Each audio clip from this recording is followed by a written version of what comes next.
BJP ಸರ್ಕಾರದ ಯಾವುದೇ ಜಾರಿ ಬಂದಿಲ್ಲ. ಕೇವಲ ಬಜೆಟ್ ಸೆಷನ್ ಅಲ್ಲೇ ಮಾಡ್ತೀವಿ ಅಂತ ನಾಟಕ ಮಾಡಿದ್ರು. ಗೊತ್ತಿತ್ತು ಅವ್ರಿಗೆ, ಮನೆಗೆ ಹೋಗ್ತೀವಿ ಅಂತ ಗೊತ್ತಿತ್ತು, ನಾಟಕ ಮಾಡಿ. ಯಾಕಂದ್ರೆ ಅದಕ್ಕಿಂತ ಮುಂಚೆ 1.5 ವರ್ಷ ತುಂಬಾ ಕಾಲಾವಕಾಶ ಇತ್ತು. ಅವ್ರಿಗೆಲ್ಲಾ ಕಾರ್ಯಕ್ರಮದಲ್ಲಿ ಗೆರವು ಹಾಕಿದೀವಿ. ಮತ್ತೆ ಎಲ್ಲಾ ಜಿಲ್ಲೆಗಳಲ್ಲಿ ಎಲ್ಲೆಲ್ಲಿ ಹೋಗಿದ್ರು ಬೊಮ್ಮಾಯಿ ಮತ್ತೆ ಆರ್ ಅಶೋಕ್ ಚಪ್ಪಲಿ ಹೊಡೆಯೋದು ಬಾಕಿ ಇತ್ತು ಅಷ್ಟೇ. ಅವ್ರಿಗೆ ಈ ಭಾಷೆನೇ ಬಳಸ್ಬೇಕು ನಮ್ಗೆ. ಅವ್ರಿಗೆ ಇನ್ಯಾವ ಭಾಷೆ ಬಳಸಕ್ ನಂಗೆ ಆಗೋದಿಲ್ಲ, ಯಾಕೆಂದ್ರೆ ಮಿತಿ ಮೀರೋಗಿದೆ. ಆಯ್ತಾ? ಕಾಂಗ್ರೆಸ್ ನಮ್ಮ ಪರ, ಬಿಜೆಪಿ ಪರ, ಜೆಡಿಎಸ್ ಪರ ಅಂತ ನಾವ್ ಯಾರ ಪರನೂ ಇಲ್ಲ. ಮಾತುಕತೆ ಕಳೆದೇನು ಬದಲಾವಣೆ ಮಾಡಿ ಅಂದ್ರೆ ಪೀಠಾಪುರಕ್ಕೂ ಹೋರಾಟ ಮಾಡ್ತೀವಿ. ಮತ್ತೆ ಎಲ್ಲಾ ಜಿಲ್ಲಾದ್ಯಂತ ಏನು ಉಸ್ತುವಾರಿ ಸಚಿವರಿದ್ದಾರೆ ಮತ್ತೆ ಏನು ಶಾಸಕರಿದ್ದಾರೆ ಇವರೆಲ್ಲರ ಮನೆಯೂ ಗೆಲುವು ಮಾಡ್ತೀವಿ. ಮತ್ತೆ ಮುಂದಿನ ಏನು ಎಷ್ಟು ಎಲೆಕ್ಷನ್ ಬರ್ತವೆ ಪ್ರತಿಯೊಂದು ಕೂಡ ನಾವು ಎಲ್ಲಾ ಸಮುದಾಯ SC ಸಮುದಾಯ ನಾವು ಬಹಿಷ್ಕಾರ ಮಾಡ್ತೀವಿ. ಎಲ್ಲಾ ನಮ್ಮ ಕಾನೂನುಗಳಲ್ಲೇ ನಾವು ಮತದಾನ ಬಹಿಷ್ಕಾರ ಮಾಡ್ತೀವಿ. ನೇರವಾಗಿ ಕೆಲವರು ಯಾರು ಫೇವರ್ ಇಲ್ಲ, ಕೇವಲ ಕನ್ವರ್ಸ್ ಕೆಲಸ ಮಾಡ್ತಾರೆ ಅಷ್ಟೇ. ಏನಾಗಿದೆ ಬೈಕ್ ತುಪ್ಪ ಸಾವಿ ಸುಮ್ಮನೆ 10 ರೂಪಾಯಿ ಅದೇನೋ 10 ರೂಪಾಯಿ ಕೆಲಸ ಮಾಡದ 1 ರೂಪಾಯಿ ಮಾಡ್ಬಿಟ್ಟು ಒಂದು ಕೆಲಸ ಮಾಡ್ಬಿಟ್ಟು ಕನ್ವರ್ಸ್ ನಾಟಕ ಮಾಡ್ತಾರೆ. ಈಗ ತಿದ್ದುಪಡಿ ಮಾಡ್ತೀವಿ ಅಂತ ಹೇಳಿದ್ರು, ನಾವು ಸ್ವಾಗತ ಮಾಡಿದ್ವು. ಆ ತಿದ್ದುಪಡಿ ಸೆಕ್ಷನ್ ಡಿ ಸೇರಿಸಿದ್ರು. ಅದು ಏನಾಯ್ತು, ಯಾವುದು ನಿಖಂಡಿ ರಾಮಲಕ್ಷ್ಮಿ ಜಡ್ಜ್ಮೆಂಟ್ ಅನ್ವಯ ಆಗಲ್ಲ.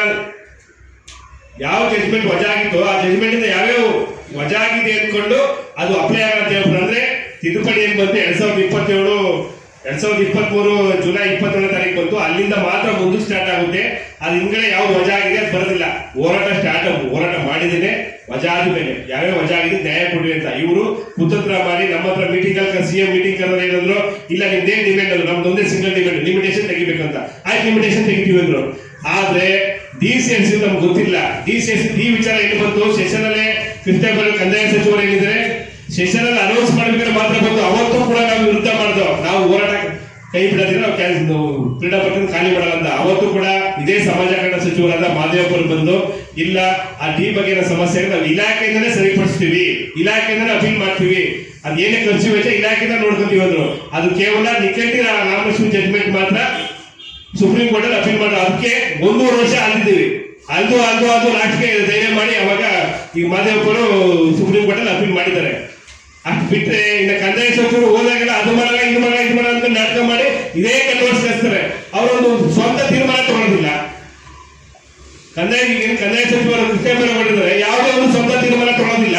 ಈಗ ವಿಚಾರನೇ ಬರೇ ಬ್ಯಾಲೆನ್ಸ್ ಮಾಡ್ತಾರೆ. ಹೋದಾಗೆಲ್ಲ ಇಲ್ಲ ಅದು ಮಾಡಲ್ಲ ಇದು ಮಾಡಲ್ಲ ಹಂಗ್ ಮಾಡ್ತೇವೆ.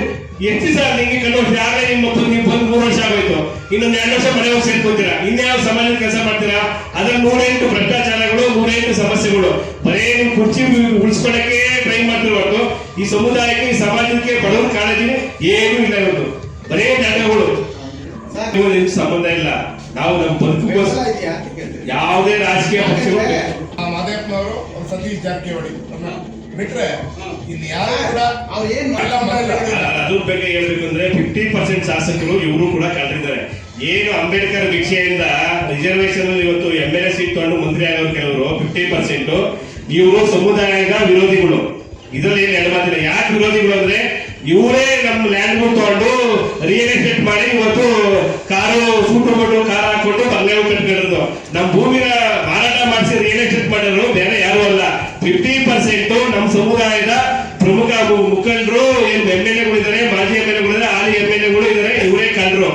ಹೇಳ್ಬೇಕು, ಬೆಂಗಳೂರು ಸುತ್ತಮುತ್ತ ರಿಯಲ್ ಎಸ್ಟೇಟ್ ಮಾಡ್ತಾ ಇರೋದು ಬೇರೆ ಯಾರು ಅಲ್ಲ. ಈ ಕಳ್ಳರುಗಳ ಯಾರು ಅಂಬೇಡ್ಕರ್ ಭಿಕ್ಷೆಯಿಂದ ಇವತ್ತು MLAಗಳಾಗಿ ಇವತ್ತು ಮಂತ್ರಿಗಳಾಗಿದ್ದಾರೆ. ಇವರೇ ನಮ್ಮ ನಾಶ ಮಾಡಿದ್ರು. 7